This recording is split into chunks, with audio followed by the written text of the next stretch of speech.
அடுத்து தஞ்சாவூர் மாவட்டம் மானம்புச்சாவடி 11ஆம் வகுப்பு மாணவி செல்வி திவ்யதர்ஷினி. அனைவருக்கும் வணக்கம். தளபதி அண்ணனுக்கும் வணக்கம். என் பேர் திவ்யதர்ஷினி. நான் தஞ்சாவூர் மாவட்டம் கீழவாசல்ல இருந்து வரேன். நான் இப்போ 11th ஸ்டாண்டர்ட் தளபதி விஜய் பயிலகத்துல படிக்கிறேன். லாஸ்ட் இயர் 10th ஸ்டாண்டர்ட் படிச்சேன். அப்ப மேக்சிமம் மார்க் 300ல இருந்து 350 தான் எடுத்துட்டு இருந்தேன்.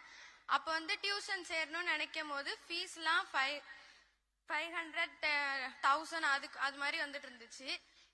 குடும்ப சூழ்நிலை காரணமாக அந்த ஃபீஸ் கட்ட முடியாதனால நான் வெளியில எல்லாம் விசாரிச்சப்ப பக்கத்துல சொன்னாங்க தளபதி விஜய் பயிலகம்னு கீழவாசல்ல நடக்குது அப்படின்னு சொன்னாங்க. போய் சேர்ந்துட்டேன். போ மார்க்குமே இன்க்ரீஸ் ஆனிச்சு.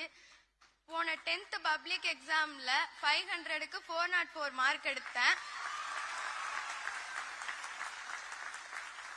அது நான் எக்ஸ்பெக்ட் பண்ணதோட அதிகமான மார்க். அது எனக்கு ரொம்ப சந்தோஷம். என் பேரண்ட்ஸுக்கும் ரொம்ப சந்தோஷம். இதுக்காண்டி நான் தளபதி விஜய் பயிலகத்துக்கும் நன்றி சொல்லிக்கிறேன். தளபதி அண்ணனுக்கும் நன்றி சொல்லிக்கிறேன்.